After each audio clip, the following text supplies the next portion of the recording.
Hey everybody, welcome back to my channel. It is Tia Faith at Home, and in today's video we are going to talk about budgeting. We are going to talk about seeking funds as well as cash envelope categories. But before we get started, one, I would like to thank each and every one of you for watching my last video, and I'll link it. You made that my most watched video thus far.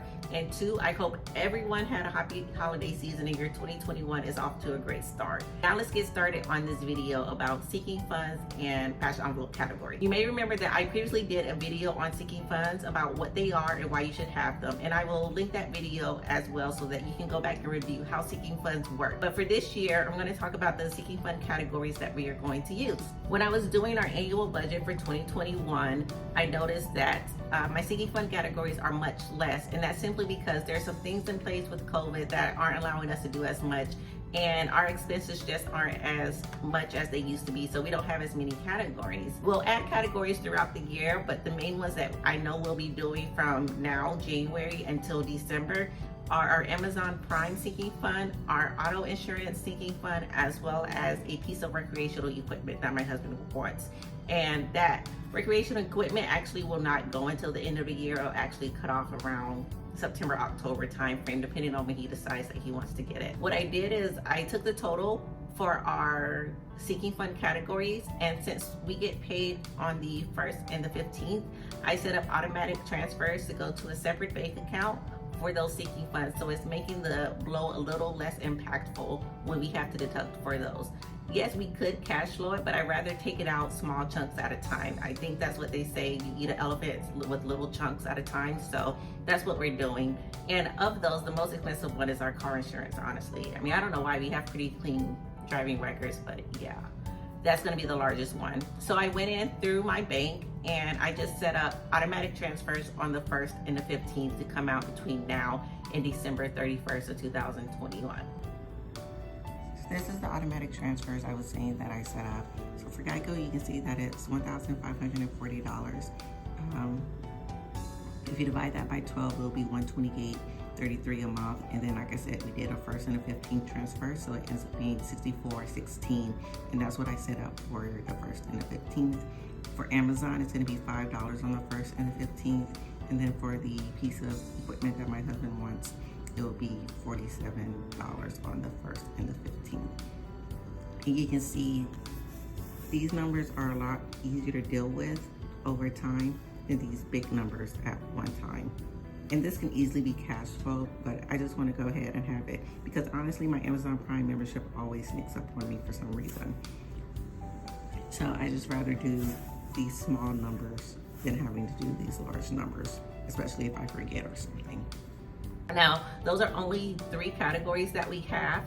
Things that will cash flow would be like Valentine's Day, Easter, my husband's birthday. But starting in June, we're actually going to add more sinking funds, and that would include everything that's happening from the second half of the year until the end of the year. And that's because the majority of our birthdays are in the second half of the year. We have the larger holidays, Halloween, Thanksgiving, and Christmas. And if we're going to travel, it's probably going to be during that time frame after June when we travel. So we'll add those categories in the middle of the year. Like I said, it will be holidays, travel, and birthdays. And then I'll go through, calculate what we're trying to do and what those expenses will look like. And that will determine how much money we deduct on the 1st and the 15th when it's time to set those seeking funds up. But then everything else we will cash flow, or we already have savings for it and we're just waiting to use it. So with our cash envelope categories, these are the things that we sometimes, or more often than not, go over budget in if we don't use cash. And you know, once the cash is gone, it's gone, so you can't use it anymore. But those are the things that we use every month and we just use cash for them. Sometimes we use actual physical cash, and then other times we just transfer it to a separate bank account that has a debit card. But the concept is still the same. Once that money is gone from that account, it is gone until the next budget period rolls around. It is not to be restrictive, it just offers a little more discipline and self-control so that we don't overspend in those categories. And for the most part, these categories are the same from month to month. Sometimes things get added knowing if something's coming up, but for the most part, they don't change. And those include our groceries, gas, work expenses, and this is anything for like uniform updates, or if there's like a going away and we have to get a gift, we'll include all that money under work expenses. Things for the kids, just in case there's a fundraiser at school or we need to get something that wasn't originally planned for, we have a set aside amount of money that it won't be an unexpected expense that blows the budget. I just want to say on a side note, we've been budgeting now for a while, so our budget has not been busted in a while. Like seriously, they say give it 3 months, and after 3 months it pretty much becomes like a natural thing. But in order to prevent some things from happening, I just try to include a category for everything or whatnot, because everything's not an emergency. You just got to plan for it, honestly. But back to our categories. And then we have eating out, because eating out can be a big expense, and like sometimes it just sneaks up on you. So I always set some cash aside for eating out. Then we have our personal money, and you can really do whatever it is you want with your personal money. Like for me, I might use it to get snacks or coffee, something random from Amazon that I probably don't really need, accessories for my planners, like stickers, or I might buy a new planner or something like that. But our personal money is basically just do whatever you want with your personal money. And then the final category that we have is hygiene. I know that may sound weird, but my husband has to get haircuts for work, so we include that in there. And then if I want to get my hair done, if I want to get my nails done, or anything like that, that's what is included in hygiene, as well as like buying things that we need, shower gels, lotions, and all that stuff. And I like to have it as a separate category, because if there's a good sale or if I can get a good deal at Costco or something, or like a bulk size, then I'll just use that money for it as well. And I'm a product junkie. So if I do not control like how much I spend when it comes to hygiene, I will buy a lot, because I like face masks, I like lotions, I like perfumes. So I have to implement that piece of control, because I will just keep buying. And then I have a closet full of things that I don't really need. So those are our cash envelopes category. Now, we don't always use all the money in our cash envelopes, and what I like to do when we don't use all the money is I'll either roll it over to the next month, which will allow us to increase our savings, or I'll just take what's left over.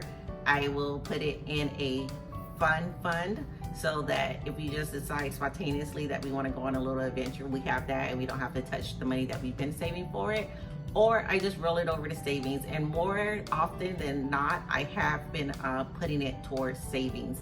Just with the uncertainty and things going on, you just really never know. So if we don't use all of our cash envelope money, it just gets rolled over to something else. It might even go towards like a sinking fund or something, but the money just isn't there to blow. We just don't take it and run with it. But again, sometimes we wake up on a Saturday and want to go explore, so we have that money if we don't use it all or whatnot. But it's not an obligation that you use it, but it's also not an obligation that you spend it all.